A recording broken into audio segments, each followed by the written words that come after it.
नमस्कार पुणी मु आपणको गहन को आज आसी गोटे बहुत समसामयिक विषय रे अवगत करने को चाहूँगी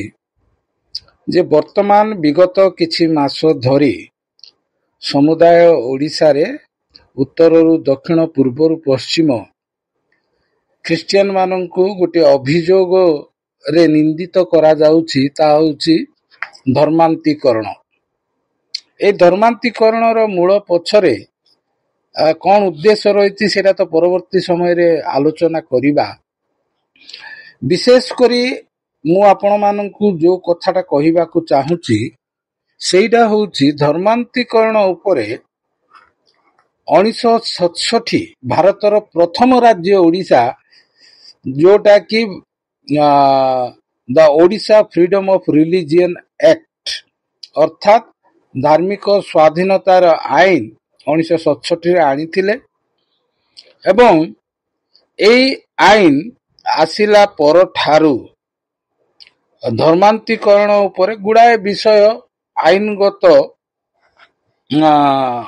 सबु रहिछि किंतु तापरे 1989 मसीह रे the Odisha freedom of religion rule टा आसिला। से रूल रे भी तार किछिटा परिवर्तन हेइछि एक्ट 1967 रे एवं 1989 रे गोटे रूल आसिला से एक्ट को नहीं की एवं ता परवर्ती समय रे जो अभियोग सब आसीछि सेई अभियोग अनुसार आज पर्यंत गोटे मध्य धर्मांतीकरणर आईनगत शास्ति काहाकू हेई नाही बा प्रमाणित मध्य हेई नाही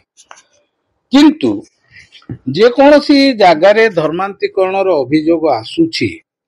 एवं विशेष करी ख्रिस्टियन माननकू हैरान करा जाउछि किंतु एठी जे धर्मांतीकरण केवल ख्रिस्टियन माननको पय लागू हेबो सेई कथा किंतु एई आईन रे बा एई एक्ट रे कुआ जाई नाही। एटा कुआ जाईछि धर्म परिवर्तनर कथा। धरंतु धर्म परिवर्तनर कथा कहले जे अन्य धर्मरु से आउ गोटे धर्म को परिवर्तन करते से हिंदू धर्मरु ख्रिस्टियन हो किंबा ख्रिस्टियन धर्मरु हिंदू हो किंबा मुसलमान रु हिंदू हो किंबा हिंदू रु मुसलमान हो बा जे कोनोसी धर्म को जे परिवर्तन करिवो एटा आईनगत